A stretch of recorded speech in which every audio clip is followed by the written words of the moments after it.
खड़े हो जाएंगे ताना देने के लिए। Yes sir. चिंता को तो बात ही छोड़ दीजिए। Yes sir. 10-10 कोई से बात सुनाने लगे। तो ये थोड़ी आप लोग की जिम्मेदारी थोड़ी बढ़ जाती है। तो जब जिम्मेदारी बढ़ जाती है तो थोड़े हम भी संभल के चलेंगे। जैसे बरसात में इंसान कदमे संभल के चलता है, ये देखता है कि बरसात बीत जाएगी फिर चीजें सही हो जाएगी। तो अभी का जो दौर है थोड़ा आप लोग भी अपने आप को कंट्रोल करके रखिएगा। और घर जब यहाँ से लौटिएगा तो थोड़ा अपने गर्ल्स को स्पेशली पापा से अकेले में बैठ के एक बात जरूर कहिएगा कि पापा आप हम पे भरोसा दिखाए हैं, हमें पढ़ने भेजे हैं, वादा करते हैं आपसे आपका सर झुकने नहीं देंगे, प्लीज भरोसा। आपके पापा उसी दिन जीत जाएंगे। इसलिए कभी भी हम हमेशा बात बोलते हैं कि ऐसा जब पढ़ने भेजे हैं तो कोई गलत काम नहीं उठाइएगा। एक बार सक्सेस हो जाओ, लाइफ आपके हिसाब से चलेगी। माँ बाप आपसे पूछ के डिसीजन लेंगे, लेकिन अगर आप कुछ सक्सेस ही नहीं रहेंगे, माँ बाप आपको झेल के लेके चलेंगे, तो फिर आपसे डिसीजन क्यों लेंगे? अब आप बताइए, एक जिले का एसपी है, कप्तान है, वो कांस्टेबल से पूछ के डिसीजन लेता होगा या अपने ऊपर डीआईजी और एसएसपी से? तो अभी आप लोग एक घर में किस लेवल पर बैठे हैं, बेरोजगार हो गए, उसके बाद सोचते हो डिसीजन लोग तुमसे लेके पूछे, अरे बेवकूफ, तुमसे डिसीजन जरूर लिया जाएगा पर उस लायक तो बनो। तो यहाँ पे सब लोग को कहते हैं, और हम लड़कियों को समझा रहे हैं, इसका मतलब लड़के ये नहीं कि तुम लोग छुट्टा सांड हो, तुम लोग भी सब चीजों से बच बचा के रहना। समझ में कि नहीं? क्योंकि ये सब चीजें ना होती है ना, इंसान एक बार उलझ गया ना तो इसलिए वन वे रास्ता है, यहाँ से लौटने का कोई रास्ता नहीं है। तो बेटर है क्यों जाके लाभ खाना है। अच्छा, अभी आप लोग ये सब चीजों से अगर बच जाते हैं तो पढ़ाई पे कंसंट्रेट रहिएगा, और अगर ढूंढना ही है तो अपने अपने ट्रेनिंग में ढूंढ लेना ना,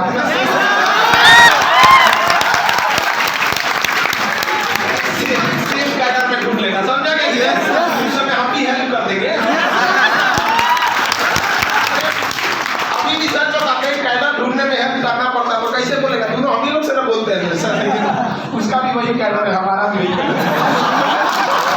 बात बढ़ाइए ना, हम दोनों में बात बढ़ा देते हैं, लेकिन अभी नहीं, अभी ये सब चीजें नहीं। अभी माँ बाप पैसा भेजे हैं, अभी माँ बाप अपना पेट काट के आपको पढ़ा रहे हैं, तो आप हर हाल में आपको जीना है किसके लिए? माँ बाप। ज्यादा दिन हम थोड़ी बोल रहे हैं, आपकी जिंदगी का कितना 2 से 4% टाइम ये लगेगा, अब 1 से 1.5 साल बस यही डिसाइड करेगा कि पूरी जिंदगी, पूरा खानदान आपका कैसा रहेगा और कैसा नहीं रहेगा। और इसी में स्टार्टिंग में ही थोड़ा बहुत अगर आप भटक गए तो फिर कभी सक्सेस नहीं होते, फिर अपने आप को कोसने से कोई फायदा नहीं है। रीजन समझिए, आप नहीं पढ़े हैं ये ज्यादा खराब नहीं है, लेकिन पढ़ के भूल गए हैं ये ज्यादा खराब हो जाता है। तो जब आप जैसे कोई नया स्टूडेंट आएगा, उसके अंदर एक इंथुजियाज्म रहेगा, मोटिवेशन रहेगा कि हमें पढ़ना है, लेकिन अगर आप पढ़ लिए, सिलेबस खत्म हो गया है, थोड़ी सी लापरवाही कर दिए, फिर दोबारा उसी में बैठिएगा, आपको मन ही नहीं लगेगा, फिर वही पढ़ना पड़ेगा, फिर वही अक्षांश देशांतर, वही राष्ट्रपति महाभियोग, क्या महाभियोग लग के बैठा हुआ है।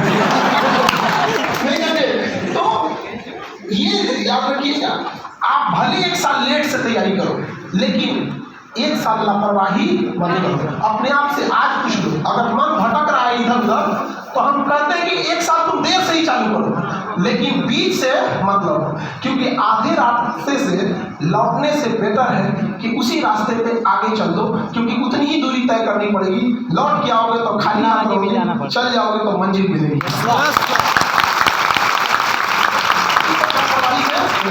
बड़ी मुश्किल से माँ बाप पैसे भेजते हैं यहाँ तक। दूसरा कि जब आप पढ़ाई करने बैठते हैं तो यंग एज में माइंड बड़ा डायनेमिक होता है, ये करना है वो करना है, और बहुत सारे बच्चे मेंटल डिलेमा से गुजर रहे होते हैं। देश के 15% यंग एजर्स सिजोफ्रेनिया से ग्रस्त है। सिजोफ्रेनिया होता है ना कि आपस में खुद थिंकिंग करने लगेंगे आप, दिन भर सोचने लगेंगे। और ये क्या, अगर भारत का इंसान, जब तक कोई इंसान पूरी तरह पगला ना जाए, उसको ये नहीं मानता है कि इसको कोई दिमाग की बीमारी है। मतलब जब समझ जाएगा, बाल और नोचने लगेगा, तभी उसको समझेगा कि पगला गया। बट ये ज्यादा है। अब जैसे आप यूपीएससी की तैयारी कर रहे हो, गाँव में झगड़ा हो रहा है, अब क्या है ना कि यंग एज में माइंडसेट बच्चे 2 दिन डिस्टर्ब रहे हैं, हमको बताया है, ग्रुप बताते हैं, वर्दी लग जाएगा फिर बता दें। वो दिमाग में घूम रहा है। और आपको बताने की जरूरत नहीं है, इसमें हर बेंच पे 1 से 2 ऐसे बच्चे होंगे जिनके साथ ये प्रॉब्लम है, चाहे वो लड़का है या लड़की है। हमसे मत छुपाओ बाबू, तुम जिस रास्ते पे चल रहे हो उसके ट्रैफिक पुलिस रहे हैं।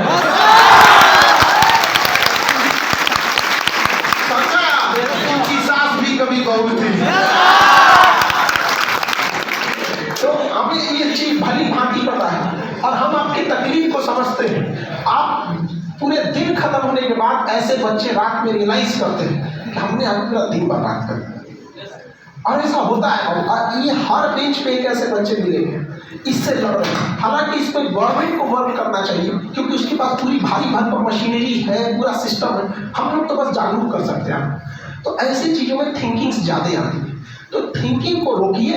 आइडियाज दुनिया में हर लोगों के पास 10 आइडिया है। यहाँ हजारों लोग बैठे हैं, सबके पास एक एक आइडिया है। आइडिया की वैल्यू नहीं है आज के टाइम पे। आज के टाइम वैल्यू है एग्जीक्यूशन की। आप उस आइडिया को एग्जीक्यूट कर पा रहे हैं कि नहीं। सबको पता है कि किस तरह से रिजल्ट होता है। आइडिया सबके पास है, स्ट्रेटजी सबके पास है। रिजल्ट किसका हुआ? जो उसे एग्जीक्यूट किया।